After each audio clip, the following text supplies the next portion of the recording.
Can focusing on your deepest personal calling actually be the secret weapon to keeping your business alive and thriving when you're working the land?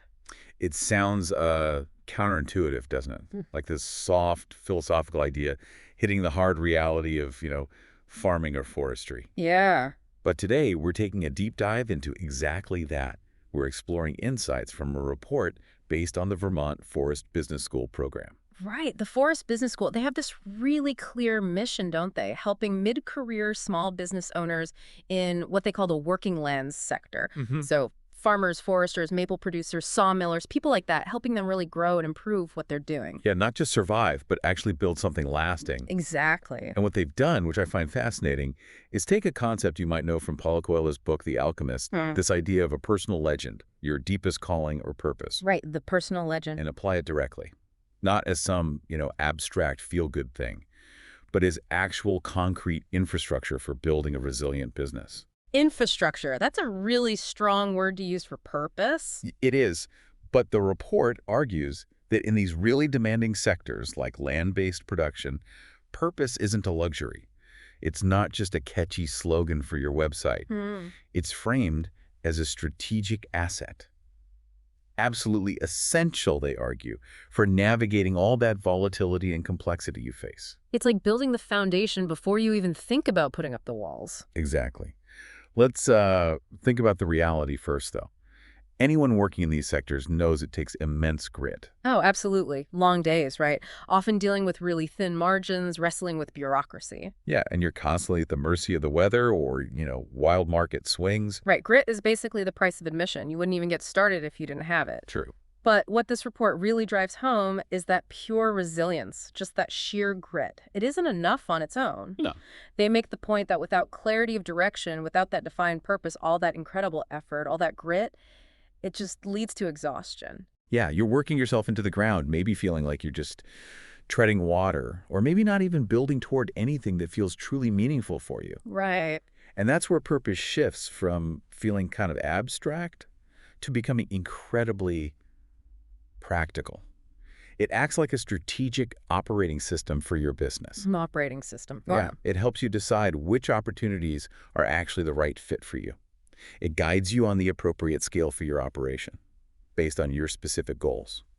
And it informs how you handle risk. So instead of just reacting to whatever comes flying at you, chasing the next contract, jumping on the latest trend, applying for any grant that pops up, Right. you're actually making strategic choices. Purpose gives you that clarity to say no strategically, not because you're scared, but because an opportunity just doesn't align. Exactly.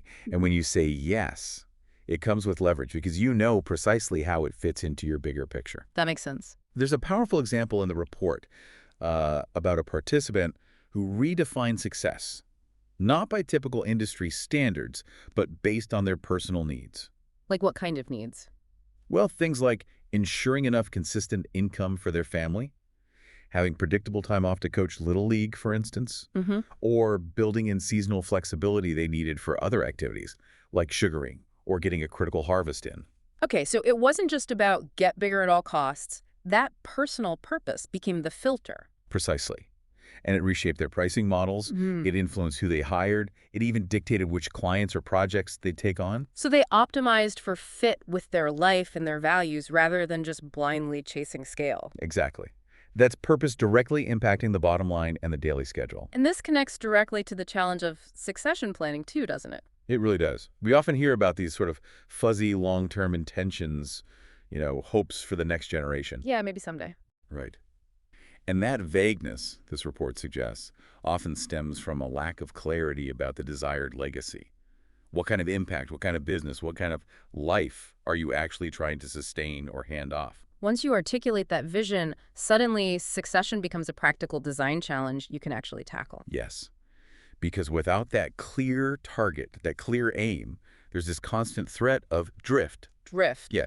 The business just starts growing because, growth is what businesses are supposed to do, right? Oh. They add product lines, take on overly complex contracts, invest in new tech. And you end up adding complexity, maybe, but without adding coherence or connection to what you truly wanted in the first place. It's that classic metaphor, isn't it? Yeah. Climbing the ladder like crazy, working so hard, only to realize halfway up that the ladder's leaning against the wrong wall. All that effort, all that grit, but you're just in the wrong place? Exactly. So, in these volatile industries where the external environment is always shifting, the core problem isn't just the volatility itself, it's often the internal misalignment. And purpose becomes the essential anchor. Right. And yes, it's framed, crucially, not as some abstract feeling, but as infrastructure, something you can consciously build, maintain, and improve upon over time. Okay, so if purpose is this critical infrastructure, how do you actually clarify it? It's not just sitting around thinking happy thoughts, is it?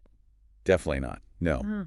The process highlighted in the report isn't about writing some generic, dusty mission statement you stick on a wall. Mhm. Purpose, in this context, is forged in the real tension of running the business.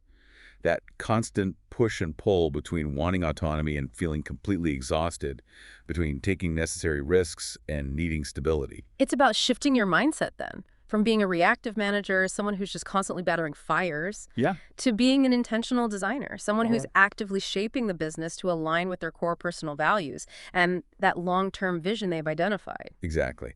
And the report points to specific exercises used in the FBS program to help with this. One is the why statement exercise. Okay, the why statement. Yeah.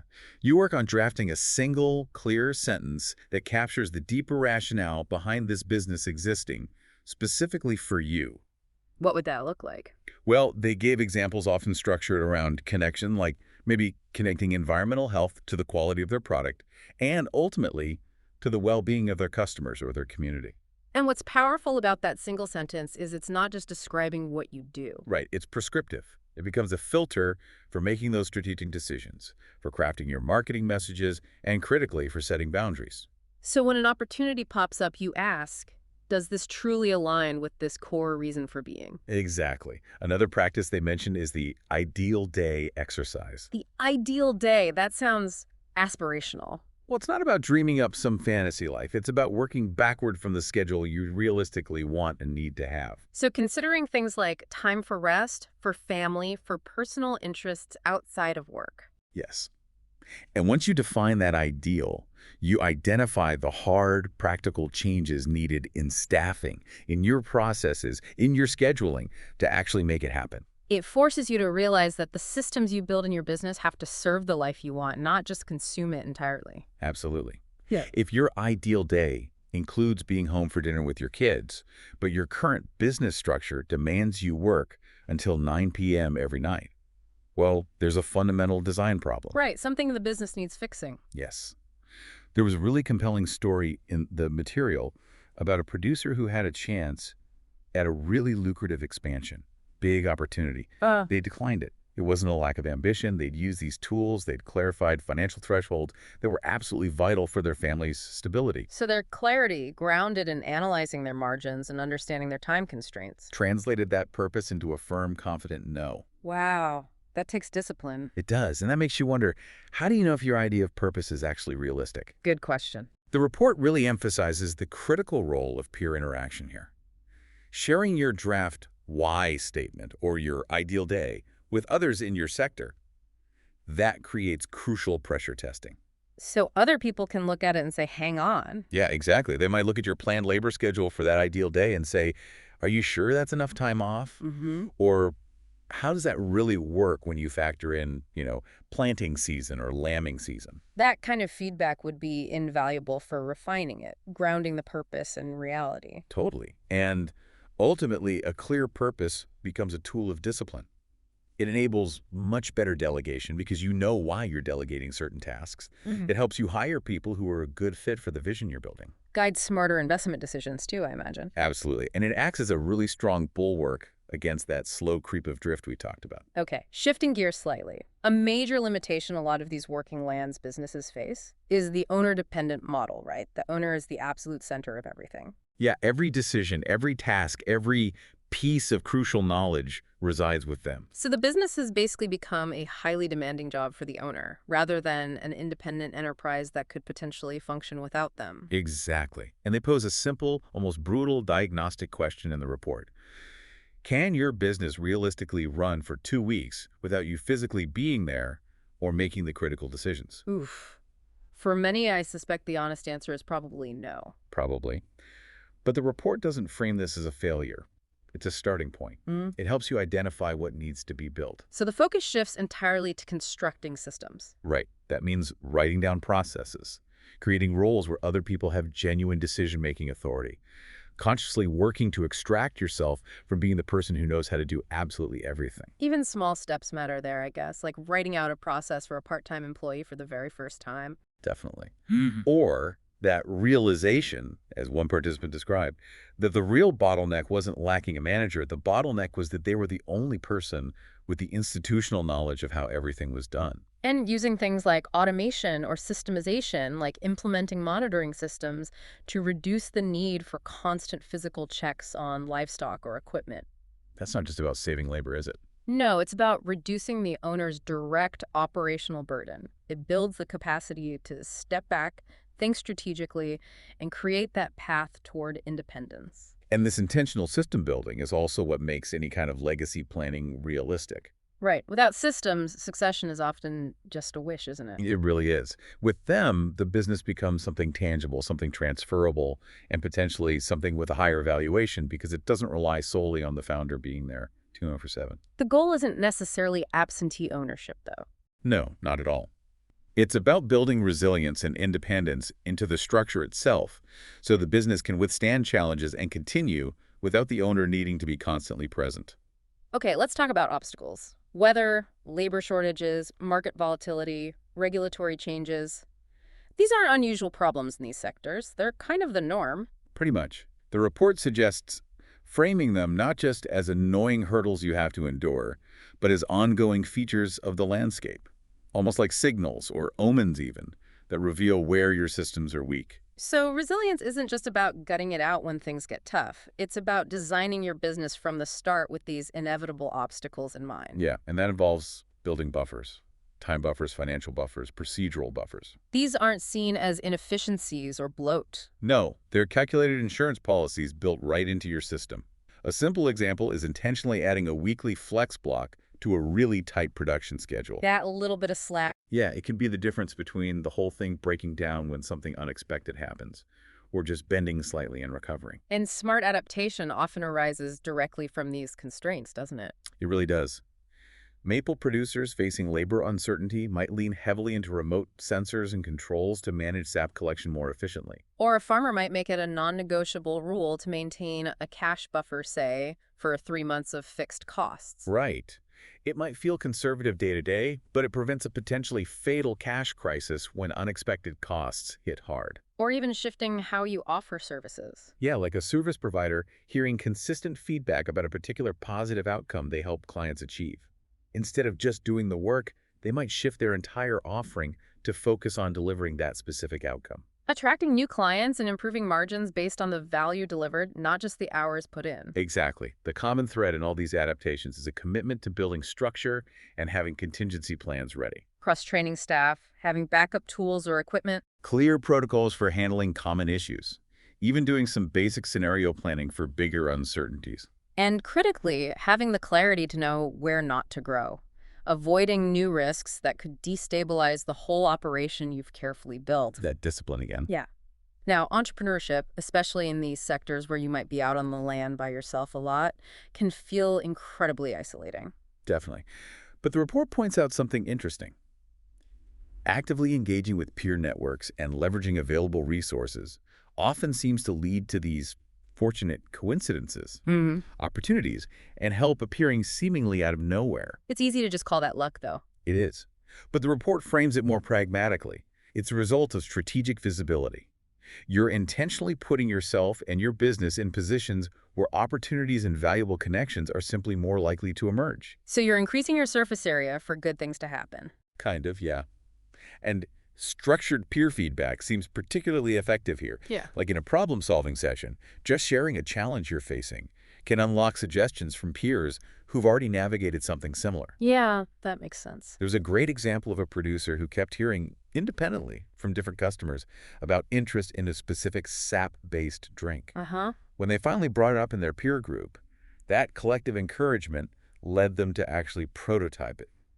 6 months later, a successful new revenue line. Wow. Just from listening and then acting on peer input. Yeah, and leveraging agency programs like from USDA Rural Development, NRCS, local conservation districts, that's presented as another key tool. Not just filling out grant forms. No, it's about building relationships and intentionally connecting those external resources to your internal goals, to your purpose. Even how you respond to an unexpected incident can create opportunity, apparently. Right.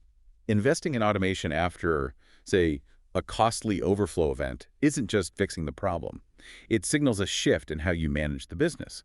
It might open up possibilities for more strategic control you hadn't even considered before. So networking isn't just a nice-to-have side project you do when you have extra time. No, it's operational. Actively asking for input, tracking customer feedback, noting suggestions, this creates better responsiveness. And what looks like luck is often just building better pattern recognition. Okay, let's touch on a core tension here. Balancing that passion you have for the work with the hard reality of running the business. Yeah, ambition is vital, but it's always bumping up against physical and personal limits, isn't it? Yeah. The availability of labor, family needs, your own time and energy, access to capital. You can't escape sacrifice in these businesses entirely, can you? Probably not entirely, but you can manage it intentionally rather than letting it just happen to you, consume you. How do you do that? Well, exercises like mapping how you actually spend your time, or identifying those hidden costs that don't show up obviously on the profit and loss statement. These often surface significant tensions, things owners maybe haven't fully confronted. There was a really striking example in the materials about that, wasn't there? An owner who kept postponing hiring someone new. Yeah, that one stuck with me. They ended up working 51 straight days just to keep things running. 51 days. Wow. It was only when they forced themselves to look at the hard data, the hours, the toll it was taking, that they realized the sacrifice was unsustainable and finally changed their hiring timeline. And that links back to succession planning again, right? Absolutely. It's framed in this report not as a retirement problem for some distant future, but as an operational issue right now. Like, who knows how to run payroll if you get sick? Who can step in if there's an emergency? Exactly. These are questions about the continuity of the business today, not just a decade from now. And having regular family business meetings, even just informal quarterly check-ins, is strongly encouraged, especially in multi-generational operations. Why is that so important? It's a way to surface assumptions, ensure everyone's clear on intentions, because often, the report suggests, the next generation isn't necessarily uninterested, they just might be unsure if they're truly wanted or how their own goals could possibly fit into the business's long-term vision. That makes sense. Clarity avoids misunderstandings down the road. Yeah. And the ultimate goal, highlighted throughout the report, is stewardship, building something that can endure, something that can potentially be passed on, not martyrdom, where you're the only person holding it all together. As one producer put it, they didn't want to be the only one who could keep the business going. That realization is often the catalyst, isn't it? The trigger for finally building those systems. Which leads to this really powerful idea that the journey of building this kind of business is the reward itself. House. Well, businesses that might start out of sheer necessity, just to make a living, can evolve into something much deeper. A true expression of the owner's identity, their values, their commitment to stewardship of the land and the community. And that process of building a resilient, systems-driven business requires the owner to evolve too, doesn't it? Oh, absolutely. Demands rethinking old habits, learning to let go of needing to control every single detail, making conscious investments in structure and documentation. It's fundamentally a path of personal growth alongside business growth. So that legacy planning we talked about gets reframed. Making your business ready for a legacy isn't some project you start when you're 60. No, it's a present imperative. A business that's ready to operate without the founder is one that's ready today. That transformation starts now by building the necessary systems. Seeing participants shift to a low labor model because they finally built clear systems, or implementing automation to free up their time for strategic work, not just constant busy work. Those are concrete examples of this evolution in practice, building the capacity for that future. Participants often describe leaving the program with a completely different definition of success, too. Yeah. How does it change? Initially, it might have been focused purely on external metrics. Hmm. More product, more customers, higher volume. Just bigger, bigger, bigger. Uh-huh. By the end, it often shifts to a deeper sense of success. Mm-hmm. Having more clarity, getting more time back in their lives, feeling more control over their own destiny and the business's direction. And that shift in perspective, that intentional design of the business so it serves the life and the purpose, Yeah. that becomes the reward. It's not about finding some external treasure in the end. No, it's about building a business that truly works, that supports the life you actually want, and that has the potential to outlast its founder. Okay, so clarifying your purpose, connecting with something like the idea of your personal legend, that's a crucial first step. We've established that. Right. But the real challenge, and where this idea of infrastructure really comes in, is living by that purpose consistently over time, especially in such a dynamic and unpredictable environment. Absolutely. Alignment isn't a one-time breakthrough, is it? It's an ongoing practice. It requires building specific habits and establishing accountability. So how do you make it stick? The report highlights several systems for constantly reinforcing that core purpose, right? Yeah, things like establishing regular review rhythms, maybe a quick weekly check-in with yourself or your team, perhaps quarterly reflections on progress, and maybe an annual reset of goals. It's about intentionally scheduling time to look up, as one participant put it. Exactly, because if you don't schedule it, the daily demands of the business will just consume all your time and attention. You'll never get to it. They also mention adapting frameworks from other sectors, like OKR's objectives and key results. Right, which sounds kind of corporate, maybe, but for a small business, it just means setting clear, measurable goals for a defined period, maybe a quarter. And identifying how you'll actually measure progress towards them. Yeah. It helps focus your intention and provides a simple way to check if your execution, what you're actually doing, is aligned with your purpose, especially if you share those OKRs with someone for accountability. And structured peer learning continues to be important here too, like alumni calls after a program. Definitely.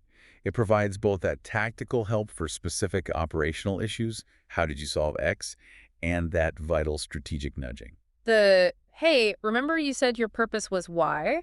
How does this decision you're wrestling with fit with that kind of nudge? Precisely. Yeah. And having something like a personal advisory board, even just an informal group of trusted peers or mentors, acts as a crucial fire line. A fire line. Yeah, these are people you can go to who know you, who know your purpose, and they can push back if they see you drifting into burnout or losing focus on what really matters most to you. Keeping you honest, essentially. Exactly. And keeping a written practice like a decision journal can be powerful too. How does that help? It helps you track your judgment over time, recognize patterns in where you succeed or struggle, and clearly identify where your alignment with your purpose is strong and where it's starting to maybe erode subtly without you even noticing. All these practices are essentially a rejection of just running on autopilot. Totally. Yeah. Purpose doesn't usually die suddenly. It tends to fade through slow erosion. Small compromises here, rationalized shortcuts there. Clarity is renewable then, but only if you make a deliberate effort to renew it regularly. Yeah, it's about evolving with intention. So you don't wake up one day wondering, how on earth did I end up here? You know exactly why I'm here. Which brings us right back to that core idea, operationalizing the personal legend, turning that insight, that purpose, into tangible infrastructure. Right. And the report is pretty critical of approaches that stop at just introspection, the navel-gazing, and don't provide practical systems to make it real in the daily grind. And they pose a challenging but really necessary question, don't they? They do. If someone could simply watch your business run for a solid month, what would they honestly conclude your purpose truly is, based only on what they see? Ouch. That could reveal a tough disconnect between your stated values and the reality of daily operations. Yeah, where you might be constantly firefighting or just chasing immediate margins simply to survive, even if that's not what you say you're about. So the real work then is hardwiring that alignment directly into the concrete infrastructure of how the business actually operates. Exactly. And this shows up in very specific tools and choices, like pricing models that genuinely reflect your values. You mean like that forestry firm consciously bundling services based on their belief in holistic long-term stewardship rather than just competing on the lowest bid for a single narrow job? Precisely. Or baking your values directly into your hiring criteria, not just looking at skills on a resume. Like the livestock producer who focused on hiring for adaptability and curiosity using a values rubric and saw their staff turnover drop significantly. Yeah, because they were hiring for cultural fit, for alignment with the purpose, not just functional ability. It also includes those seemingly simple but incredibly powerful actions, like disciplined time blocking on your calendar. Intentionally setting aside regular hours each week or month, specifically for building systems. Documenting standard operating procedures, analyzing workflows, reviewing financials through the lens of your purpose. It feels like you're taking time away from real work when you do that sometimes. It can feel that way, but it actually reduces overall hours in the long run by increasing efficiency and clarity. It's strategic work, not just busy work. And customer engagement strategies can be tied directly to values too.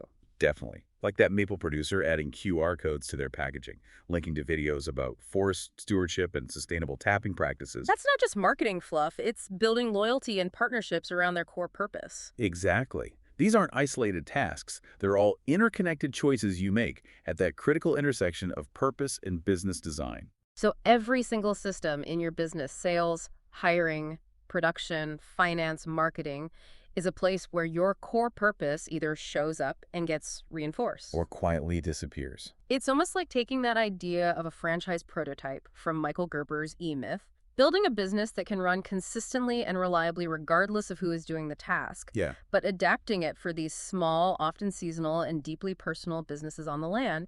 It's about building your unique prototype, aligned with your specific purpose. That's a great way to put it.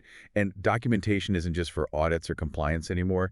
It becomes the playbook of your business. It trains staff consistently, communicates clearly with family members involved. And it maintains coherence over time. If your purpose isn't reflected in your playbook, your documented processes and systems, then the report basically says it's not truly embedded in the business, it's just talk. It's about embedding those strategic questions, the ones tied to your purpose, into your regular workflows, not just saving them for some detached annual planning retreat.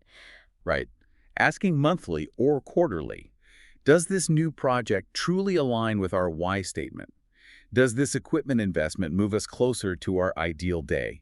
Are our profit margins actually supporting the scale and values we're aiming for? There was that great example of the mill owner using job cost tracking data. Yeah, not just to see profitability in general, but to intentionally phase out highly profitable work that simply didn't align with the kind of business they wanted to build, the specific business they intended to hand off in the future. So the insight, the clarity of purpose, that's absolutely essential. Step one. Yes, but the infrastructure, building those systems, embedding those values into the daily operations, that's what makes the purpose scalable, transferable, truly resilient. And ultimately what makes it last beyond the founder. Exactly. Insight matters, but infrastructure makes it last. Well, this deep dive into the insights from the Vermont Forest Business School program really shows how purpose, rooted in concepts like a personal legend, isn't just some philosophical, nice-to-have or a motivational poster for working lands businesses. No, it truly is essential infrastructure for resilience, for profitability,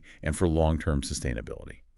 And that process of intentionally aligning your business design with your personal meaning, with that deeper calling, that seems to be what transforms not just the operation itself, but the owner's life. It really does seem to be the key. So here's a final thought for you, the listener, to carry away from this deep dive.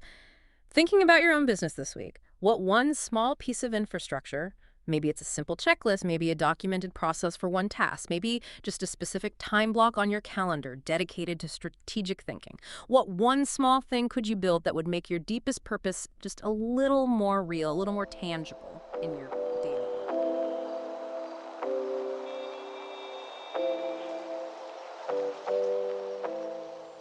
Hey, this is Steve Bick with the Forest Business School.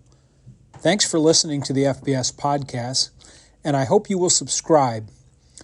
The truth is, these deep dives barely scratch the surface of some of the topics we cover in the Forest Business School programs, and the podcast is a way of reaching a wider audience. Check out my website at vtfbs.com for more information. Reach out if you want to talk about one of the FBS programs or have custom training or project needs that you'd like to discuss. Again, thanks for listening to the FBS podcast.